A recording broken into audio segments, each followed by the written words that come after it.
ኢትዮጵያ የህዳሴን ግድብ የሚተካከል ለሰላማዊ ዓላማ ብቻ የሚውል የኒውክሌር ፕላንት በቅርቡ ስራ ትጀምራለች።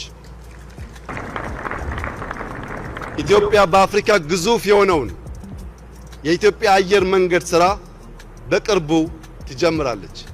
በጥቂት ሳምንታት የመጀመሪያው የጋዝ ፋብሪካ ይመረቃል።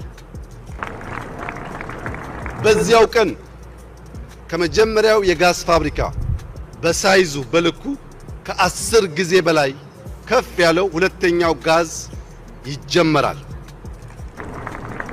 በዛው ዕለት ለዘመናት ስንመኝ የነበረው ነዳጅ የማውጣት ፍላጎታችንን ህልማችንን እውን የሚያደርገው ሪፋይነሪ በአንድ ወር ባነሰ ጊዜ ውስጥ ስራ ይጀምራል።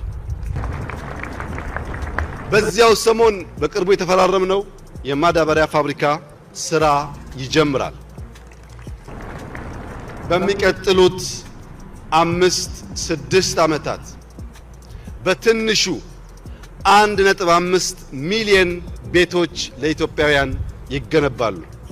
በድምሩ ከ30 ቢሊዮን ዶላር በላይ ሀብት የሚፈስባቸው የአፍሪካን ልጆች ቀና የሚያደርጉ የኢትዮጵያን ብልጽግና የሚያሰምሩ ሜጋ ፕሮጀክት ያልገለጽኳቸውም ጭምር ከፊታችን ስላሉ ከዚህ ሰዓት በኋላ ኢትዮጵያውያን በሰራነው ገድል ሳይሆን ከፊታችን በሚጠብቀን ከባድ ስራ ታጥቀን እንድንነሳ የኢትዮጵያን ብልጽግና እንድናፋጥን የኢትዮጵያን ብሩህ ተስፋ እንድናፋጥን ነቅቷል ሳይመሽ ስራችንን እንድንጨርስ በጋራ አብረን እንድንቆም በታላቅ ትህትና ልጠይቃችሁ ፈልጋለሁ።